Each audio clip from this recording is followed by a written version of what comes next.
We have the official start of the NFL season last night. Yes, we did. More punts than points. A lot of lead-ins, but it turned into a dog of a game, unfortunately. And we have Query and Schultz entering the facility to opine. Opine? Yeah, did you watch the whole game last night, boys? No, I'll be honest. I quit on it. End of the third quarter because I was just like, we've all been anticipating football coming back, right? But 10-3 games just they don't do anything for me. I can't do I can't do like the low scoring defensive struggle thing. But defense is part of the game too. I get it. It's the entertainment value just wasn't there for me. I don't know how at one point in the game Aaron Rodgers was the MVP for like 5 plays, and then the rest of the game it was just kind of wandering around, looking around. Yeah, it was great. The Bears figured it out for 80% of the game, and then they let them score a touchdown. Query and Schultz from WNDE 1260, and I know you guys have been spending a lot of the last week or so talking about what happened with the Colts and Mr. Andrew Luck. Did either of you see the comment? Stephen A. Smith made. Did you see him? He did in favor of the fans who were booing, and he understood them. And no, I actually didn't see that. It was kind of interesting. Huh. He was concerned. His point was the timing. Another popular viewpoint voiced. I'm just asking I'm asking if they saw it. You are amazing. You get a handout. You get a newsletter. It tells you. You know, I think there's the difference between the initial reaction of fans booing in that moment is, my goodness, how in the world can people boo Andrew Luck, et cetera, et cetera, when in reality, I think people were just booing the circumstance. Yeah. Like, you know what I mean? It was just that's your initial reaction of, wait a minute, what? Boo, you can't, I can't believe this is happening. I don't know that they're booing particularly the totality of Andrew Luck. I think it was one of the most bizarre NFL situations I've ever seen. And Stephen A. Smith was concerned about the timing. He mentioned when Jim Brown retired at 29, it was in early July or something, and he mentioned a couple other guys, and they'd all done it way in advance. So people at the game tell me that the dude in front of them, a complete stranger, turned around and was like, hey, Andrew Luck is retiring. That's how you find out your franchise players leaving. I don't agree. It's a raw emotional moment. I get it. I got texts from several of my friends all within about 4 minutes. Oh yeah. Chick was the first one to. I thought it was the press conference. That's what Derek and I were texting back and forth too. We couldn't figure out. He was handling it like it was normal. Well, this is an expected end of career retirement for Andrew. And he started thanking people. Yeah, and Chick, on top of that, it was, the next day his locker was cleared out. And let the conspiracy theorists start. Right. It's just like, wait a minute, what? That was it? He's gone. Yeah, Gonski. Oh well. And then a $9 million guarantee for Hoyer, is that correct? Yeah. Yeah, and a $12 million 3-year deal. So nice little chunk of change. Yeah. Wow, that's serious business. Yeah, when you're an experienced quarterback in the league, and you could be a backup and help kind of bring along the QB1, then I think nobody says QB1. You go ahead and do that, even though it's starting quarterback. QB2 money. There's a TV series called QB1, I think, See? on Netflix. QB1 Kenobi, I believe. I have a question. Do you happen to know this? I just thought of curiosity. Who is the either the longest running quarterback that started the fewest number of games? Historically, in the history rather, at the end. I'm looking at Chick. Wait a minute, hold it. In other words, who played the longest? Who started the fewest? What played the longest? Started the fewest? Yeah, what backup quarterback? I would bet Don Strock. I was going to say Strock. Maybe. He is the guy in the Dolphins hat with the back. Earl Morrall. He was there forever. Wow. God, Frank Reich played like 10, 11 seasons, and he was almost always a QB2. Yeah, QB2. QB2. Just say backup. Yeah. We're trying to make the show hipper, and it's hard because let me tell you something. Old man Query doesn't want to jump on board. Let me tell you something. 2 years ago, Derek starts in with this guy gets burned. He's the QB2. You know what? He starts using this lingo. A week later, they come in and they say, hey, guys, guess what? The FM yanking it away. That's exactly that's how hip you made it. I'll tell you that's how hip you made us. When I first back heard to Derek, 1975. When I heard Derek talking about this, I was driving through Midtown, and my man. I said, "Hey, this is the show I need to listen to." Now, Derek, you've written on a totally different note. They just opened the Red Line bus Yeah. I know you're a big bus fan. I am. And you, I haven't been on it yet. I hope to do it soon. You wrote on it. Yeah, already? I went downtown to the Star headquarters. I'd started a podcast, which is also something that hip people do that Jake doesn't have, with Greg Doyle of the Indy Star, and wrote it downtown. It was great.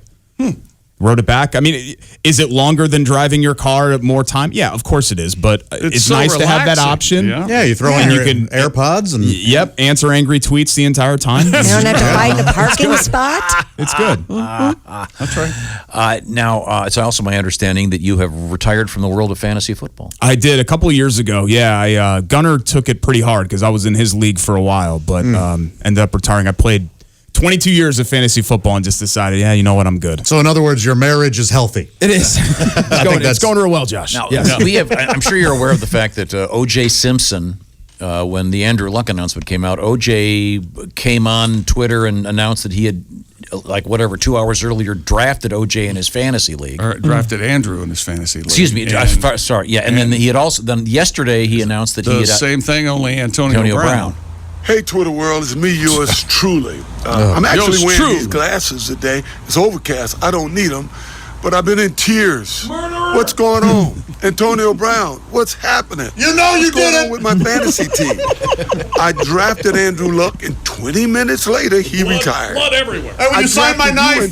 Antonio, because I admire your game.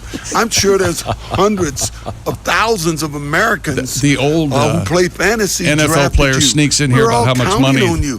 Enough, Antonio buddy. Brown's making. You Listen. knew that you were going to get fined. Listen how angry he Every is. guy that holds out gets Just fined. take the check. And you also know that Yeah. communications in the locker room stays in the locker room. So This is I kinda got to tell creepy. you, Hey, it's some golfing Norberg. buddies of mine and a couple of my teammates, we knew something was not good was going to come out of you Really? posting that thing.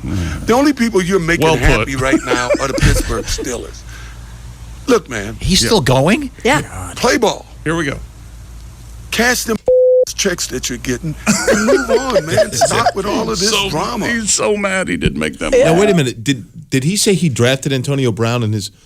And then in the same thing, he says that he and his friends were able. They could tell it was going south. They Well, then knew why'd it you was going draft south. him? Yeah, exactly. Well, Decision making not a His strong suit of knowledge- the his Jews. knowledge- yeah, no. Yeah, I think he's just faking it. His impulse control could use a little work. We all know that. Even all these years later, just the sound of his voice I know, right? creeps me out so much. I don't know what it is. Yeah, it is creepy. It's awful. Wow. Anyway, let's quickly your thoughts on the Colts season. What do you think? How many wins, Jake? They got a great team. Still, And I don't think Jacoby Brissett is. It's very difficult to tell because when you look at what the body of work for Jacoby Brissett, the cast around him was completely different than what it is now. I don't think the Colts go automatically back to the cellar. I think I'll be optimistic somewhere between 8 to 10 wins. Oh, come on, man. Like, give a win total.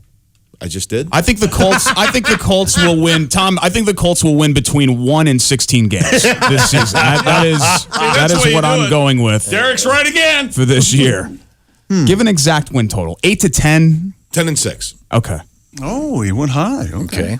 I think you're right, Tom. The roster's too good for the team to be terrible, but the jury's still out on Brissett, and I've always kind of felt he's more of a QB2 than a QB1. So Sure. I'm gonna go with I'm gonna go with 7 and 9. The division's very winnable, so it's not unheard of that the Colts could win the division because I don't think you see a true runaway favorite, but I think it's gonna be a bit of a struggle acclimating with expecting Brissett to just hit the ground running. I think is probably asking a lot. What happens in 2 years when the Patriots sign Andrew Luck when Brady retires? Don't even joke about that. That tinfoil looks good on you. I'm telling you. I'm telling Lastly, one of the things I've read a lot of, I've read various commentators have pointed out, or at least they're suggesting that the reason Andrew Luck got hurt so much is because he didn't have the protection he needed. So who's to blame for that? Is that coaching, managing, owning? What is the Grigson, let's. Yeah, there's a lot of blame to go around. Grigson in the front do you office. agree with that proposition that that's the reason he's hurt so much? I think part of it was Andrew Luck's decision making.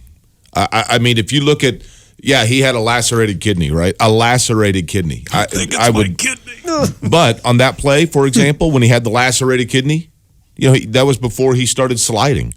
He had a torn labrum, but that was complicated by the fact that he was snowboarding. So I'm not saying Andrew Luck everything's entirely on him, but at the same time, I think it's unfair to just automatically say, well, it's because his teammates were terrible. And do you agree with me that that's out there, though? I mean, no question. I'm reading it over and over. There's a lot of blame to go around. The front office was bad. The coaching staff, I know that we all like Chuck Pagano. Chuck Pagano's not an NFL head coach. He didn't put them in positions to succeed a lot. So I think there's a lot of. I think Jim Irsay's to blame. Remember after year one, guys, Jim Irsay came out and said, "Oh, this is going to be multiple Super Bowls, and we're not going to have Star Wars numbers." And if I'm Peyton and company, I'd look at that and be like, "Dude, what? Yeah. What are you talking about?" He almost made it sound like the 2000s Colts were some kind of a disappointment. So I think it came down. There's a lot of blame to go around. Here's what I think it came down to, Tom. Andrew Luck, when he came into the league, it was very romantic that he was this Renaissance man, that he had interests outside of football, that he liked to go look at old buildings, et cetera, et cetera. When politics bled into football, what did people say? People said, keep the real world out of my football. Football's a diversion to me. I don't want politics and Colin Kaepernick and the real world into my football. And in Andrew Luck's case, football bled into his real world. He's a guy that wanted to spend off seasons going and looking at buildings in Venice and going to soccer matches in Barcelona and riding his bike on Mass Ave. And instead, he was up at 7 o'clock in the morning in the offseason rehabilitating his ankle for the 35th time. Right. Yeah, no fun. And that was it. Yeah. Okay. Well, good. Well, thanks, guys. We'll be talking to you throughout the season. Looking forward to it. Whether you like it or not. Are we going to get a real quick limited time prediction for this weekend? Oh, what is the spread? Start? Yeah. The spread's 6.5, isn't it? 6.5. I saw 7 in some, but yeah, I think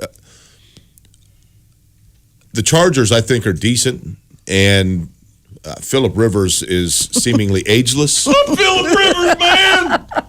Colts are getting 7, yep. In L.A., or, StubHub. Boy, that sounds weird. I think he said limited time, Jake. I think it's a push. Think it's a push? Okay. 21-14 Chargers. Okay. I'll say a little bit higher scoring than that. 28-24 Chargers. They're missing 3 of their top guys, but I still think that they win at home. That's a very talented roster, too. They won 12 games last year. Limited time, Derek. Okay, thank you very much. Thanks, boys.